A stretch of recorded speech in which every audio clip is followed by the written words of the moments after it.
Programa número 35 de Caminos y Pueblos. Hola Deca, ¿cuál es el tema central de hoy? Los orígenes de Brinkmann. Tenemos un invitado, Amílcar Omar Poletti. Habrá recomendaciones bibliográficas a cargo del invitado y algunas noticias del ayer. Diarios de Rosario del año 1891 y 1892. Bienvenidos a Caminos y Pueblos. Hola Diego, ¿cómo te va? Hola Deca, ¿cómo estás? Una semanita más con estos contenidos que proponemos desde el sitio web, nuestro sitio web, el que recomendamos siempre, caminosypueblos.com.ar. Localidades de Santa Fe, de Córdoba, que pueden contar su origen a través de este sitio, más algunas de nuestras investigaciones y revistas, todo el trabajo que venimos haciendo desde años y que ahora encuentra en este formato audiovisual su continuidad. Ya presentamos la propuesta del día de hoy y a dónde vamos a viajar. Los orígenes de Brinkmann. Nos ubicamos geográficamente, vamos a ver dónde está Brinkmann. Pegadito a la laguna de Mar Chiquita, una zona que venimos recorriendo bastante seguido, bien al límite Córdoba-Santa Fe. Seguramente tendrá una historia muy particular y tiene un invitado particular. Lo presentamos. Por favor. Presentamos al invitado, Amílcar Omar Poletti, ex productor y conductor del programa radial Identidad de FM Brinkmann. Ex secretario de Cultura de esa ciudad en el periodo 1990-1992 y 2007-2011. Ex presidente del ente regional de estados municipales del noreste cordobés entre 2008 y 2011, locutor e historiador autodidacta. Seguramente una buena historia y con mucha data para compartir. ¿Querés que vayamos a la charla? Dale, vamos. Me anoté para ir charlando sobre los orígenes de la ciudad de Brinkmann, que está ligada a un matrimonio y a la compra de unas 21.000 hectáreas ya por el año 1892. En realidad, bueno, estas tierras se pusieron a la venta de parte de la nación porque la provincia de Córdoba no tenía cómo afrontar los gastos que implicaba la extensión del ferrocarril de Rosario-Córdoba, entonces le pagó con tierras. Y estas tierras fueron vendidas desde el gobierno nacional y la compraron mucha gente desde Buenos Aires como inversiones. Y en este caso en particular, la tierra a la que nos referimos, bueno, en 1881 arrancó la primera compra de toda la región por parte de un uruguayo por parte de un inglés que vivía en Uruguay, para ser más preciso, y se hicieron sucesivas ventas hasta que, la mecánica era simple: comprabas 10, dividías en 2, con 5 te alcanzaba para pagar lo que compraste y vendías las otras 5, ¿no? Y así sucesivamente se produjeron ventas hasta 1887. O sea, Brinkmann pagó por esas 21.000 hectáreas a los hermanos Milesi el 1000% más de lo que pagó en origen el inglés, ¿no? Por el valor de hectárea. Buena ganancia. Exactamente. En 1887 entonces Brinkmann compra el terreno. Previamente la familia Sever, de José Pantaleón Sever, ya había inscrito una colonia, ¿sí? en la provincia, porque en el 1886 es cuando se crea la ley de colonias en Córdoba, que daba beneficios impositivos si se cumplían ciertas condiciones, como tener pobladores dentro de la comarca o de la colonia que se iba a establecer, generar la subdivisión de campos y también un espacio dedicado a pueblo, 1 kilómetro cuadrado dedicado a pueblo, también todo parcelizado y con básicamente, la donación de los terrenos en derredor de la plaza para los principales edificios públicos. Eso es lo que hizo Brinkmann, como hizo Sever, ¿verdad? Pero Sever se anticipó, fue en 1886, Brinkmann recién compra en 1887 las tierras, y en 1892 es cuando recibe la aprobación de los planos de la colonia Milesi, porque Brinkmann, cuando compró los terrenos, los compró aceptando una cláusula de los vendedores que la colonia que fuera a crear debía llevar el nombre Milesi. ¿Sí? Curioso, pero era así. Brinkman aceptó las condiciones. Del otro lado de lo que, como dice la Andricina, ¿no? De un lado y del otro la vía, bueno, del otro lado de lo que después fueron las vías del tren, ya estaba sentada la familia Sever con una colonia, pero cuyo eje urbano estaba planteado en otro lugar. Es decir, se hablaba de que venía el ferrocarril, pero no se sabía precisamente por dónde iba a pasar estrictamente, ¿no? Pero ya en 1888, el 23 de junio de 1888, fue aprobada la colonia que se inició en nombre de la familia Sever con el nombre de Juárez Selman. Tenían muy buena llegada con el mandatario cordobés en aquel momento, y en el interín se produce la llegada al gobierno nacional de Juárez Selman. Entonces pidieron un cambio, o sea que en el 88 se fundó la colonia Presidente Juárez, o sea, se inició con el nombre Juárez Selman, pero se recibió la aprobación con el nombre de Presidente Juárez. Posteriormente, como Juárez cayó en desgracia en el gobierno nacional, tuvo que salir por renuncia y demás, volvieron a hacer un cambio en la familia Sever y ya se llamó Colonia Sever.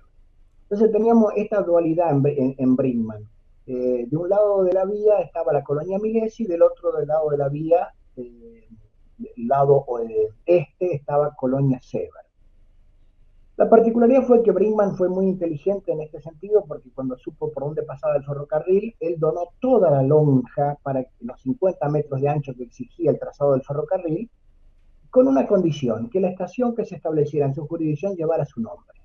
Y eso motivó que después, en 1906, la provincia vino a Brinkman, hicieron un estudio, un relevamiento, es decir, trazó la jurisdicción, hicieron un censo de población, así como de sembradíos, de herramientas, de campo, etcétera, etcétera, y determinó que todo el conjunto urbano se llamase Brinkman. O sea, desde 1906 se llamó Brinkman. Antes era estación Brinkman y las respectivas colonias de un lado y del otro de la vía, ¿no? Así fue la historia del nacimiento. Perfecto. Podemos continuar con la llegada de los inmigrantes. Ahí nos mandó algunas fotos muy lindas de la casa del fundador y de visitas destacadas, ¿no? Hacia la localidad en sus primeros años. Somos uno de los pocos pueblos que tiene la fortuna de que la casa del fundador esté en pie. Eh, la familia Brinkman mandó a constituir lo que la gente del lugar le llamaba el palacio en aquel momento. Era una residencia veraniega para los Brinkman cuando venían, en tiempos de cosecha. Habían hecho cerca de la residencia un gran galpón donde se recibía el cereal, el trigo, fundamentalmente, o lino, para después embarcarlo directamente en tren, ¿no? Es decir, se arrendaban los campos a las familias de inmigrantes, que la mayoría fueron piemonteses, porque una de las cosas que se debía demostrar para lograr la aprobación de la colonia era demostrar que tenía familias viviendo ya en la colonia, ¿no? 30 familias por lo menos. Y entonces la mayoría de los inmigrantes fueron piemonteses. Y Brinkman venía a veces en temporada de verano, en tiempos de cosecha, pero le tocó en suerte morir pronto, o sea, desde la aprobación de la colonia puntualmente, que fue en 1892, hasta su fallecimiento pasaron apenas 3 años, ¿no? Después continuó la viuda hasta 1908. La particularidad es que Brinkman es un comerciante alemán que se vino desde Alemania en 1865 al país. Eh, bueno, tiene la particularidad de ingresar a un círculo social muy, muy, muy especial de Buenos Aires, porque su esposa fue Catalina Moreno Montes de Oca.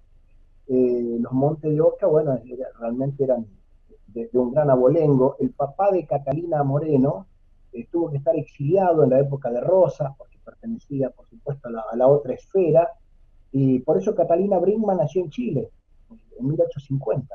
¿Sí? Después de Caseros, inclusive Hilarión Moreno, que era su papá, eh, digamos, se dedicó a la docencia en Chile, y cuando volvió a Argentina fue director de escuelas también, justamente designado por Sarmiento, ¿no? Y después se transformó en el secretario privado del presidente, mejor dicho, antes, para ser preciso, antes de tener que exiliarse a Chile, fue secretario privado del presidente Rivadavia. O sea, pegamos un gran abolengo, ¿no? Sí, Hay total. una escuela, inclusive en barrio Pueyrredón, en Buenos Aires, que lleva el nombre de Hilarión Moreno. Pero digamos, entonces la familia Brinkmann tuvo hijas, casi todas hijas, 7 hijas y un varón, casi todas se casaron con grandes personalidades, ¿sí? Inclusive, bueno, la primera de todas ellas se casó con Patricio Piñeiro Sorondo, ella se llamaba Catalina Brinkmann, y que fue ni más ni menos que el fundador de la ciudad de Allen, en Río Negro, ¿sí? Por eso tenemos un hermanamiento con Allen, por lazos históricos. La tercera, bueno, era Arnolda Brinkmann, que se casó con el famoso poeta, orador, dramaturgo, es decir, abundan los calificativos para definirlo a Belisario Roldán, un gran personaje de los 900, ¿no? Y inclusive se quita la vida Belisario en Altagracia, en la casa de su cuñado, el Chaval Rodrigo, otra familia de doble apellido, el gran abolengo, ¿no? Para su tiempo. Bueno, Belisario venía a Brinkmann según los testimonios, esto no lo podemos aseverar, pero hay testimonios orales que se han rescatado oportunamente de gente de memoriosos de Brinkmann, que inclusive, bueno, el primer ciudadano ilustre que tuvimos nosotros en Brinkmann era, recuerda de aquel tiempo, es decir, de haberlo visto él al poeta, ¿no? Y jugar y gatear él en su momento junto con el hijo de Julio Brinkmann, o sea, eran contemporáneos con los hijos de este matrimonio, así que ese testimonio, un par de testimonios más que hay muy fuertes, es decir, hacen suponer que vino por estos lares, que inclusive se habla de que posiblemente la musa de los trigales, una de las poesías emblemáticas de Belisario, estaría inspirada en estos lugares y en su esposa, ¿no? En Arnolda Brinkmann. Por lo tanto, para nosotros, Belisario tiene mucha fuerza, el nombre de Belisario Roldán. Aquí hay un colegio secundario que lleva su nombre, hay un barrio que lleva el nombre de Belisario Roldán, inclusive un centro literario que lleva su nombre. Originalmente, allá por el 1930, ya apareció el Centro Filogramático Belisario Roldán, etcétera, etcétera. O sea, hasta el punto que no hace muchos años, después de mucha búsqueda, que estuvimos buscando, habíamos llegado a encontrar a un sobrino nieto, pero no los nietos, no sabíamos cuál era el paradero. De casualidad, un día cayó un nieto de Belisario, pudo rescatar su historia y cayó a Brinkmann, ¿no? Y bueno, a partir de ahí se generó, no hace mucho, era 7, 8 años, y a partir de ahí se generó un vínculo muy especial y bueno, se logró hacer lo que se pretendía. Se trajeron los restos de Julio Brinkmann, de Catalina, su esposa, de Arnolda Brinkmann, de Belisario Roldán y del hijo de este último matrimonio. Están todos descansando aquí en Brinkmann ya, ¿no? Por decisión de sus familiares, aquí al costado de la parroquia de Brinkmann. Otras personalidades de la política nacional pasaron por ahí, muy relevantes y muy particulares. Muy particular y llamativo, ¿no? Es decir, eh, también por testimonio de un habitante de Brinkmann que aún vive, ¿no? Es decir, que tiene 87 años, él recuerda siempre la anécdota familiar de que su abuelo tenía el hotel de Brinkmann allá por 1912 y de repente cayó Alfredo Palacios, ¿no? El primer diputado socialista. Y bueno, dice que se hizo un evento en su honor en el salón del hotel, un baile, y la esposa del dueño del hotel estaba embarazada a término. Y Palacios la quiso invitar a bailar un vals y no era bien visto en aquella época que una mujer embarazada. Y bueno, Palacios es como que dijo, yo me hago cargo de la situación, yo quiero que me conceda el honor la dueña de casa de poder bailar 2 pasos, aunque sea. Y la anécdota es interesante porque al día siguiente nació justamente la mamá de quien nos transmitió este testimonio, ¿no? Eh, Nació justo al día siguiente, o sea, nació el 27 de mayo de 1912, sé que Alfredo Palacio estuvo el 26 de mayo de 1912. Perdón, La y particularidad es disculpe, que primer legislador socialista de América, Alfredo sí, Palacio. sí, sí, sí, sí, sí, sí, obvio, ¿no? Pero lo que nos llama la atención uno trata de lograr a veces alguna hipótesis, ¿no? Estando Morteros, una ciudad que era mucho más importante que Brinkman en aquel tiempo, mucho más importante, apenas a 16, 17 kilómetros, y la ciudad de San Francisco, que era lo más desarrollado que había también, a 65 kilómetros, llama la atención que haya parado en Brinkman, ¿no? No sé si, o había algún socialista en Brinkman, porque digamos, supuestamente en los otros dos ámbitos lo hubiera ido mejor en cuanto a gente, a público, ¿no? O había algún socialista en Brinkman que por ahí parece que había un par de personas, pero no era una cantidad como para suponer, o si realmente vino a escupirle el asado a Belisario, ¿no? Hace un año que Belisario se había casado con Brinkman, vino a escupirle el asado, como se dice vulgarmente, ¿no? En su propio terreno, porque fueron grandes enemigos, digamos, del, del, del Senado, del Congreso de la Nación. Los dos tenían una capacidad encendida en sus discursos y bueno, contrastaban sus opiniones de manera muy particular, ¿no? Así que bueno, pero quedó la anécdota de la visita. Siguiendo los hechos cronológicos de Brinkman, podríamos mencionar que hubo un proyecto también que hoy está en su jurisdicción, que es Cotagaita, el pueblo que no pudo ser, un desarrollo urbanístico que era realmente muy moderno para la época, pero bueno, es decir, hubo razones para que no prosperara, y algún día lo vamos a contar porque merece un capítulo especial. ¿Sí? Sí, desde aquí nos tomamos el compromiso de hacer un programa porque es una historia impresionante, imperdible. Así es, seguro que sí. Y bueno, siguiendo con la cronología, entonces sí encontramos allá por la década, decíamos antes la gente de campo migraba buscando buenas pasturas para sus actividades agropecuarias, y así fue que un hombre, un santafesino, nacido en Las Tunas, tenía actividades sus familiares en San Jerónimo Norte, eh, se fue a Obispo Trejo, y de acá, bueno, consiguió campos acá en Brinkman y se trasladó a Brinkman, con el objetivo de poder desarrollar sus actividades. Había pasado la crisis del 30 y por lo tanto se diversificó. Antes en la región se hacía casi exclusivamente trigo y lino. Y la crisis del año 30 mundial obligó a diversificar las actividades. Ya la gente se dedicó un poco al cereal, un poco a la ganadería y fundamentalmente empezó a encontrar en la lechería, porque eran zonas muy aptas para la alfalfa, el desarrollo de la lechería. Y este hombre cayó a Brinkman conociendo como experiencia, ya se había creado Milcaut allá en sus Claro. pagos, en Santa Fe de origen. Entonces, y él, un hombre muy conocedor, se dedicó mucho al cooperativismo y trató de convencer, un alemán convenciendo piemontese, no es fácil, ¿no? Pero bueno, logró conformar un grupo interesante, crearon la primera cooperativa tambera de todo el este de Córdoba, ¿sí?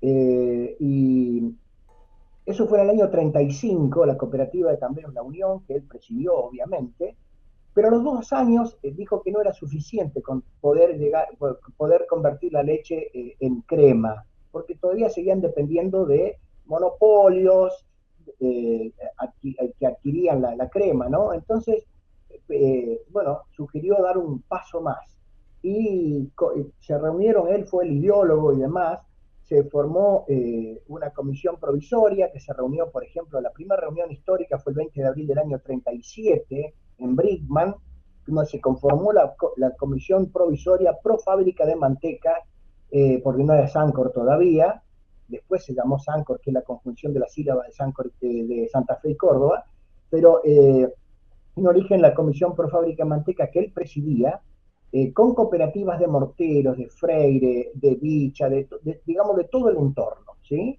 La particularidad fue que este hombre, estamos hablando de abril del 37, en noviembre muere de tifus, él, y a la semana muere un hijo también, ¿no? Y bueno, eso sumió a la familia en un problema muy serio, cuando los chicos eran chicos, todavía él murió con 40 años. Y, y estas cosas de la vida es como una carrera de Fórmula 1, ¿no? Tomó la posta el vicepresidente de esa comisión, que era Juan Bautista Mitri, de Sunchales, representante de una de las cooperativas Sunchales, y es la razón por la que Sunchales es conocido, trascendió al mundo como el origen de Sancor, ¿no? Pero yo digo, bueno, es como en una carrera de Fórmula 1, que se le rompe el auto al titular de la escudería y bueno, llega el segundo, ¿no? bueno, son las circunstancias de la vida. De lo contrario, o sea, la historia lo reconoce como el precursor de Sancor, pero no pudo gozar de las mieles de haber sido, bueno, su fundador. Lo fue, pero no pudo llegar a haber cristalizado su sueño, ¿no? Lo sorprendió la muerte antes de concretar el proyecto, digamos. Sí, sí, mientras estaba desarrollándose el proyecto, sí. Bueno, Y él ya... era el líder indiscutido del grupo, ¿no? O sea, después tomó la rienda el vicepresidente, pero él era el líder, el hombre más conocedor del tema. Pero bueno, el destino quiso que no le toque a él ese mérito, ¿no? Hoy es una pena ver lo que significó Sancor para toda la Sí. región. Por eso la segunda planta de Sancor se hizo acá en Brickman, porque pese a que él murió, el peso de la cooperativa La Unión en la fundación de Sancor fue muy importante. Y obviamente que uno de los directivos de la institución, como fue don Antonio Gandolfo, ocupó la vicepresidencia de Sancor, la primer vicepresidencia, y después un señor Guayino lo reemplazó. O sea que los primeros 10 años de Sancor la vicepresidencia siempre estuvo en manos de Brickman, de dirigentes de Brickman. Por eso en el 41 ya se adquirió, o sea, en el año 40 se inaugura la planta en Sunchales, el 31 de octubre, y en el 41 ya se compró porque fue una expansión terrible. Sancor en 5 años tenía de las primeras 16 cooperativas con las que se formó, en 5 años llegó a tener 206 cooperativas, para que nos demos cuenta que fue un fenómeno impresionante, ¿no? Y después, bueno, empezó el proceso de declinación al revés, es decir, hoy Sancor ya es una cooperativa de primer grado solamente, y bueno, reducida a una quinta parte de lo que era en su momento, ¿no? Y de su Pero bueno, potencialidad. el nudo de Sancor estuvo acá en Brickman, en una palabra, ¿no? En la mente brillante de este hombre, Juan Kuchen, aquí se le decía así, aunque en realidad se debería pronunciar Juan Kuchen. Pero bueno, así trascendió acá. Bueno, y hablando de personalidades, hay también la de Antonio Bo y la de una película importantísima para la época. A lo mejor me salto un poco en el tiempo, pero me llama... No, estás en el dato correcto. Cronológicamente sí. Eh, Ocurre que el suegro de Armando Bo, Machinandiarena, era titular de casinos en Mar del Plata y demás. Y había arribado el gobierno, el peronismo, y se hablaba de la posible nacionalización de los casinos. Entonces este hombre decidió cambiar de rubro y, y bueno, se ve que estaba de moda, como hace unos años la soja, estaba de moda los frigoríficos, ¿sí? Y él, bueno, se enteró de la noticia de que se vendía en Brickman un frigorífico que pertenecía a una familia de Rosario que se había instalado también por esta zona, la firma Spirandelli, y adquiere el frigorífico al que nombran El Serrano, curiosamente en una zona de llanura, ¿no? Pero se dedicaron debo tener 80 empleados, se dedicaron a la fabricación de embutidos y demás, y tenía tanto las instalaciones del frigorífico, compraron todo hecho, digamos, las instalaciones del frigorífico medio en el centro del pueblo y el matadero un poco más apartado, ¿no? Y venía Armando Bo, como miembro de la familia, como encargado de la firma. Si bien tenían un encargado aquí, pero él, digamos, era quien representaba las acciones de la firma. Y venía Brickman cada mes, cada 2 meses, y bueno, como el hombre era muy cineasta y demás, se le ocurrió que este podía ser un escenario para filmar una película. Y se filmó precisamente una película en el año 49, en la época de oro del cine argentino, ¿verdad? Entonces, generó imagínate cómo era nuestro pueblito y los pueblitos vecinos en aquel tiempo. Dice que fue realmente un revuelo, venían gente de los pueblos vecinos, a pesar que no había mucha comunicación, venían a ver porque era toda una novedad, un desembarco de semejante elenco de artistas a Brickman. Bueno, fue toda una novedad. Y aquí se filmó la película, la mayor parte de la película, el resto se filmó en las salinas de la Mar Chiquita, ¿no? De manera que, bueno, allí ustedes tienen testimonios de, por ejemplo, cuando se los recibía a todos los artistas con un baile y con la difusión de una película anterior, ya como Pelota de Trapo, por ejemplo, que ya había protagonizado Armando Bo, ¿no? Sí, fue un personaje que, bueno, generó inclusive, bueno, económicamente, desde el punto de vista de empresario, el frigorífico terminó mal, terminó en una quiebra definitiva, digamos, dejando, por supuesto, gente sin trabajo, etcétera, etcétera. Pero bueno, nos quedó ese recuerdo espectacular en lo cultural, un tajo histórico muy importante en la vida de Brickman, y por eso a los 60 años del estreno de la película, cuando yo estaba ejerciendo la Secretaría de Cultura en el año 2010, y justo se cumplían 50 años del estreno de la película Con el sudor de tu frente, que fue el título de la película estrenada aquí en Brinkman, con Armando Bo como primer protagonista y con Diana Ingro, pero también estuvo Alba Mujica, Ernesto Bianco, entre otros, ¿no? Me pareció que era prudente, bueno, conmemorar ese hecho histórico y lo trajimos, lo invitamos y vino Víctor Bo, el hijo de Armando, y por eso ustedes allí tienen un par de testimonios, una foto, ¿no? Que se sacó bajo el cartel del nombre de la calle, que tiene nuestra ciudad, que se llama Armando Bo. Así que fuimos a recorrer el viejo matadero, porque eso existe todavía, está en pie, como una ruina, pero digamos, está en pie, por suerte. Así que, bueno, formó parte también de estas cosas curiosas que tiene Brickman, ¿no? El cierre del frigorífico dio paso al nacimiento de otro frigorífico, alguien que trabajó como cadete mientras estudiaba, don Averaldo Giacosa, un gran visionario, dijo, no puede ser que no funcione un frigorífico, y realmente tenía razón, lo demostró. La empresa nació en 1953 y está en plena vigencia con 600 empleados en Brickman, y él ya falleció, pero lo siguen su familia, sus familiares, habiendo adquirido otras plantas en la provincia de Buenos Aires, en San Andrés de Giles, por ejemplo, Campo Austral y demás, ¿verdad? O sea, una gran industria que tiene raíz acá en Brickman. Después de la creación del frigorífico, que fue la Piamontesa en 1953, unos 5 años después se produce un hecho inédito, no solamente para Brickman, sino para el país y para América del Sur, ¿no? Para toda América. Porque en las elecciones municipales de ese año, porque recordemos, a nivel nacional se generaron elecciones nacionales, el peronismo estaba proscripto, la UCR se había escindido en la UCR tradicional, con Balbín como candidato, y la UCRI, la Unión Cívica Radical Intransigente, cuyo candidato era el doctor Frondizi. Ocurrió en todo el país que hubo un arreglo entre la UCRI y el peronismo, ¿verdad? Al estar proscripto hubo un arreglo, es decir, Perón mandó a votar o en blanco, o si a la hora de elegir un voto podían votar él prefería que lo hicieran por Frondizi, ¿verdad? Y eso implicó que, bueno, ganaran en todo el país. Y aquí en Brinkman ocurrió algo insólito, no se pusieron, aquí teníamos un caldo de cultivo con el comunismo, porque justamente antes de llegar Armando Bo, el frigorífico que fundó la familia Spirandelli, trajeron, como necesitaban un técnico mecánico y electrónico para las máquinas que ya en aquella época se tenían que instalar, las calderas, las máquinas de frío, etcétera, etcétera. Y este hombre era socialista, bueno, Brinkman era un pueblo de 2.500 habitantes, se juntaban en el bar con los más jóvenes, y encontró el hombre, estábamos, digamos, casi entrando en la Guerra Fría, entonces, digamos, encontró caldo de cultivo para, o sea, digamos, el comunismo ya estaba en los pueblos vecinos como partido, pero tenían pocos adherentes, aquí en Brinkman un poco más.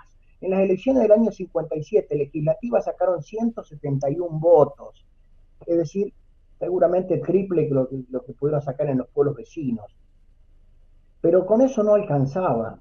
En las elecciones municipales, entonces, del otro año, pegadas a las nacionales y provinciales, no arreglan, curiosamente no arreglan el peronismo con la UCRI, según los testimonios como que la UCRI desestimaron la importancia, creían que ganaban lo mismo, y este hombre, bueno, el caudillo que había aquí en Brinkman, el peronismo, habló con su referente departamental, que era de Balneario, el doctor Pereira, y le dijo, mira, vos sabés que nosotros no arreglamos, pero ¿qué vas a hacer? ¿Se van a votar a los radicales? Si estamos... No, dice, pero ¿y qué otra opción tienen ahí? Y el comunismo. Pero vos sabés lo que, o sea, Perón era totalmente anticomunista, o sea, era una cosa, pero dice, ¿vos te vas a aguantar el chirlo, el cimbrón de todo esto? Y sí, se me lo aguanto. Y así fue, se supone, según los testimonios de los familiares, obviamente, del señor Humberto Stichetti, que era el caudillo peronista en Brinkman, se lograron entregar, porque antes la gente iba a votar con lo que les daba los caudillos en el bolsillo, no elegían las boletas en el cuarto oscuro, ¿me entendés? Y así de simple era. Entonces, inclusive, bueno, tuvieron que hacer un gran trabajo para poder juntar los votos, porque de la UCRI no le querían dar votos, y tuvieron que ir a pueblos vecinos y hicieron todo un trabajo de relojería el peronismo, o sea, le daban a la gente el voto a presidente de Frondizi, el voto a Zanichelli como gobernador, todo de la UCRI, pero el de intendente lo cortaban y le daban el de Félix Estradela, ¿sí? Del Partido Comunista. Y ganó con 753 votos las elecciones, es decir, algo arrastró él, indudablemente, de los 171, si uno le suma los 400 que le sumó el peronismo, no alcanzaba, ¿verdad? Pero algo sumó él por buena persona y demás, arrastró a alguna gente él, pero bueno, esa mano del peronismo significó escribir un hecho histórico, absolutamente fue el primer gobierno comunista de América, un año antes de la revolución castrista, ¿no? De Cuba, o sea, un hecho inédito, duró 2 años el gobierno, y eso implicó que la prensa del mundo, los 5 principales diarios de Estados Unidos publicaron la información el mismo día, eh, diarios de todo el mundo, por supuesto en Rusia ni hablar, ¿no? Lo que se publicaba, y bueno, y implicó también que, por ejemplo, el órgano principal del Partido Comunista en Argentina viniera Brinkman, hiciera una edición en el centro de las páginas, a 2 páginas, titulado Brinkman, un pueblo como todos, pero distinto a todos, ¿no? O yo hice el contraste, ¿no? De un diario alemán que también publicó Brinkman, Argentina, un cáncer en el corazón de la República. Estábamos en el medio de la geografía nacional, más o menos, y bueno, de acuerdo a la visión de cada uno, a su ideología, se catalogaba el hecho, ¿no? Pero no teníamos internet en aquella época, si no hubiese sido un hecho. Y bueno, nos llegaron a catalogar como la Moscuchica, Brinkman, la Moscuchica. Bueno, hay un montón de anécdotas sobre el particular, inclusive en la cartografía de esos años, por 4 o 5 años Brinkman dejó de aparecer en la cartografía oficial, figuraban polvitos como Cotagaita, que es inexistente, y Brinkman nos borraron del mapa para ver el criollo, ¿sí? En ese tiempo. era como un nudo rojo ahí que había que eliminar. Pero bueno, fíjate la casualidad que 2 años antes, Brinkman no tenía párrocos, era asistido desde Colonia Viñó, que había una misión salesiana, acá a 11 kilómetros nada más. Curiosamente, el único pueblo que no tenía párroco era Brinkman. Y entonces, bueno, en el 56, también viendo un poquito esto del comunismo, pero básicamente para darle a Brinkman como un sacerdote, lo designan como vicario auxiliar de Viñó a Jorge Isaac, un joven en aquel tiempo de 27, 28 años, que llegó a Brinkman y desde Viñó tenía que atender la parroquia la iglesia de Brinkman, ¿verdad? La iglesia, ¿sí? O capilla. Ya tenía una casa parroquial y se instaló ahí, y bueno, y él se dedicó un poco a combatir lo mismo que hacía el Partido Comunista, en una palabra, a cierto sector del pueblo, un poco más aristocrático y demás, ¿no? No fue un cura cómodo como la mayoría que se acomodaba para estar tranquilo. Este vino a luchar contra eso, y por eso, digamos, la relación entre el intendente comunista y el cura fue buena. Por supuesto que tenían que disimularlo, y cada cual representaba intereses distintos, ¿no? Es decir, para la iglesia era enemigo el comunismo, obviamente, ¿no? Pero bueno, tenían muy buena relación entre sí, porque en definitiva, digamos, la lucha era la misma. Y a tal punto que se interesaron, fue tan notable el hecho que vinieron los principales diarios del país, las revistas de aquel tiempo, la revista Sí, la revista Leoplan, a hacer notas, y decían, por ejemplo, que se Brinkman, el pueblo de Dios, y Nikita Khrushchev. Es decir, y acá se creó la famosa, se hizo realidad, para ser preciso, la famosa novela escrita por Giovanni Guareschi unos cuantos años antes, Camilo y Don Pepone, que fue una película, ¿no? La del alcalde comunista y el cura del pueblo. Es decir, acá se hizo realidad, fue increíble, ¿no? Escrito unos cuantos años antes, bueno, acá se materializó lo que había escrito Giovanni Guareschi. Y bueno, cuando cae el comunismo, a los 2 años, se interviene en la provincia de Córdoba y a las semanas se intervienen todas las comunas, todas las municipalidades, ¿no? En la provincia de Córdoba, y se hace lo propio aquí en Brisman. Primero se designó un interventor que no pudo asumir porque se defendía a capa y espada, ¿no? Inclusive la población misma tenía buen recuerdo del intendente, hizo una buena intendencia. Yo quiero aclarar que es un comunismo muy a la Brickman de aquel momento, si el propio intendente tenía una empresa particular de albañilería con 50 empleados. O sea, digamos, un comunismo muy a lo argentino y a lo Brickman en particular. Y el cura entonces, bueno, fue muy hábil en saber capitalizar esas circunstancias. Es decir, terminaron designando un hombre de su confianza como interventor, y empezó a pedirle a los gobiernos militares y demás, decir, bueno, vieron, tuvimos una explosión comunista acá, hay que hacer colegios cristianos, acá hay que mover, y bueno, fue muy hábil, creó lo que es la segunda fuerza laboral de Brickman, ¿no? Es decir, creó una institución, por ejemplo, educativa, recreativa, que se llama la Fundación San Jorge, que tiene bajo su órbita colegios desde maternal hasta terciario incluido, ciclo superior. Y un club, en fin, creó un elemento que le da de vida a un montón de gente, ¿no? Una institución que le dio de vida a un montón de gente. O sea, supo capitalizar muy bien y fue un cura muy trascendente. Tal vez esto también, su rebeldía y también su papel en esta circunstancia le implicó, bueno, conocerse con medio mundo. Ustedes vieron ahí unas cuantas fotos. Era muy conocido en el ambiente artístico, amigo de Juan Carlos Arabia, de la Andresina, de Ariel Ramírez, del Chúcaro, de todos, ¿no? Y en el ámbito del periodismo, bueno, estuvo en la mesa de Mirta Legrand, en los programas de Bernardo Neustadt y Mariano Grondona, fue amigo de Cacho Fontana, de Marconi, de Horacio, en fin, de los que uno imagine, ¿no? El tipo se iba a Buenos Aires y tenía las puertas, fue muy amigo también de Mariano More, a tal punto que casó a la hija de Mariano More, él.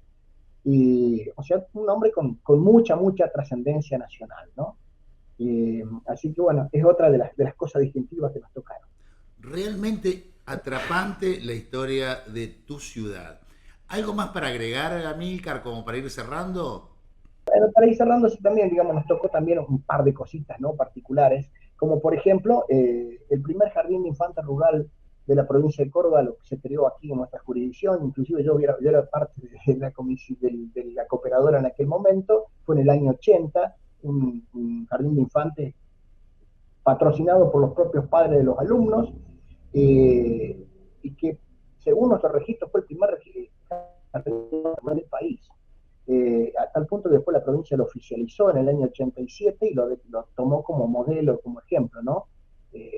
Inclusive este colegio hoy en día, que tenía ya jardín de infantes, que era una curiosidad, jardín de infantes y primario, hoy tiene secundario. O sea, en el propio campo los chicos terminan hasta el nivel secundario inclusive, ¿no?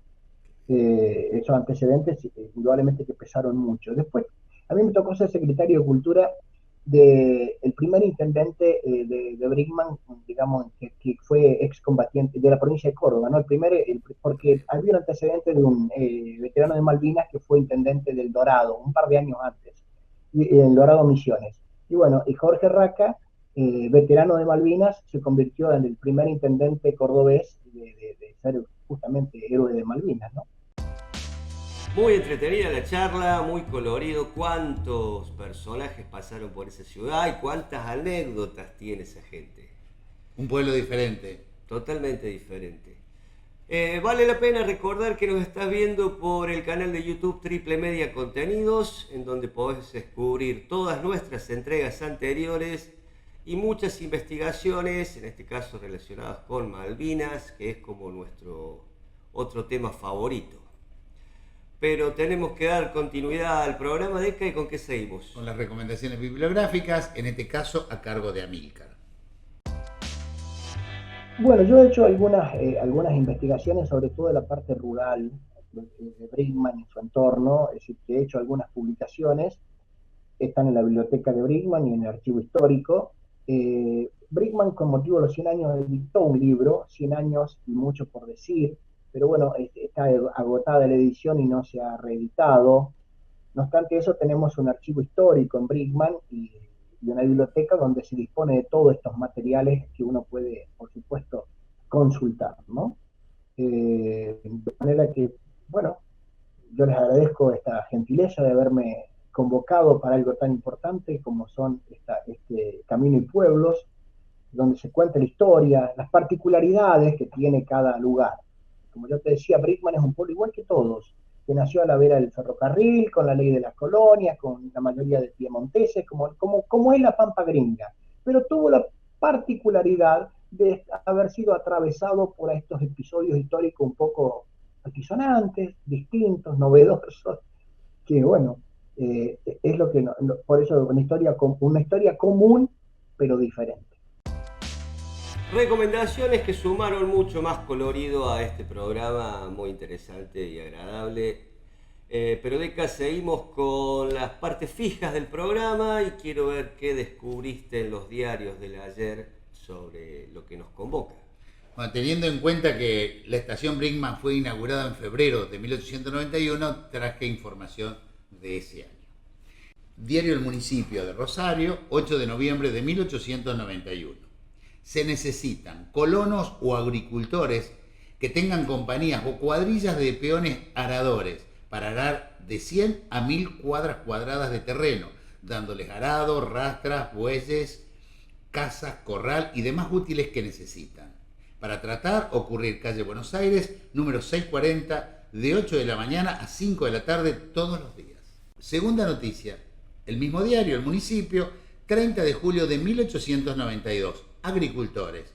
Se ofrecen la colonizadora argentina, Maipú 725, Buenos Aires, está en posición de proveer cualquier número de colonos o agricultores, familias fuertes, suizos, alemanes, franceses, italianos y españoles, acostumbrados en el país y con los mejores antecedentes como medianeros, tercianeros y compradores a plazos.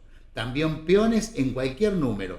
Se hacen contratos para la colonización de terrenos aptos para la agricultura. Me quedó en la primera noticia lo de 100 a 1000 cuadras. Sí, terreno bastante grandecito. 1000 cuadras son algo así como 1500 hectáreas. Para que tengan una idea, un campo bastante grande. En este momento lo asocié con lo de Brinkmann, lo asocié con los que compran los primeros campos y necesitan colonizarlos o empezar a ponerlos a producir. ¿Con qué gente si no tenés la gente necesaria en los alrededores? Una es empezar a traer familias para trabajar, otra es contratar cuadrillas. Como está acá, directamente contratas una cuadrilla, fíjate que dice de peones aradores, cuadrilla de peones aradores, para arar la tierra, para empezar a sembrar y todo lo demás. Es un contrato muy temporal, muy primario en ese tiempo y es la forma de contratar la mano de obra necesaria para empezar a producir, para empezar a poner en producción esas tierras, ¿no? Sí, en la segunda los cañones apuntados a las familias europeas. Sí, y cómo va describiendo cada una, acostumbrados en el país. O sea, no es gente que viene de afuera y que no sabemos o no sabe a qué se van a estar, cómo se van a estar aclimatando en el país, ¿no? Parece interesante, las dos son complementarias. Exacto. Y son complementarias con el programa de hoy, que es cómo empezó a llegar la gente o cómo en la época se contrataba la mano de obra. ¿Tenés otro más? En este caso, del 8 de noviembre de 1891. Herrería de la Llave, de Juan Corna, calle Entre Ríos, número 755, Rosario. Atención estancieros, el competidor. Este balde extrae con mayor facilidad 200 litros de agua, dando por resultado 10.000 litros de líquido en menos de una hora, pudiendo cualquier caballo seguir tirando 4 o 5 horas seguidas sin cansarse, dando un total de 40 a 50.000 litros. Por lo sencillo y económico, como por su conservación y baratura, se considera por sí solo. También hacen depósitos y bebidas de fierro, y toda clase de trabajos concernientes al ramo. Este lo traje porque en las zonas en donde también se van a poner a producir, no fundamentalmente a la agricultura, sino a la ganadería, hace falta agua. Y una forma de extraer agua es a través de estos grandes baldes que llegan a tirar, como dice acá, 40 a 50.000 litros. Lo puede llegar a hacer en 5 horas. Mucha gente de la que está escuchando sabe de qué estamos hablando, ahí está el ejemplo, ahí está el dibujo, pero esos baldes eran tirados por un caballo. Yo he participado siendo chico, he estado viendo cómo se sacaba agua, el caballo iba y venía, y ese balde que continuamente iba tirando agua para toda la hacienda. Mucha gente se va a estar acordando, mucha gente mayor como yo. Muy bueno, la profundidad variaba según los terrenos, pero imagino... Sí, la profundidad donde se encontraba el agua variaba según los terrenos. En este caso, en vez de tener un molino, tenías un pozo, como el pozo de agua balde, que para el que no se lo imagine, pero era un balde grande tirado por caballos. Interesante la forma. Iban todos a bebederos, y esos bebederos donde luego iba la hacienda a tomar el agua. Acá creo que hay un error, dice al final, el último párrafo, también hacen depósitos y bebidas de fierro. Creo que debería decir bebederos de fierro. Exactamente. Pero bueno, sí. Bueno, también se equivocaban en esa época. Obvio. Nos pasa a nosotros a veces. Nos equivocamos varias veces también y está bueno alguna equivocación. Por supuesto.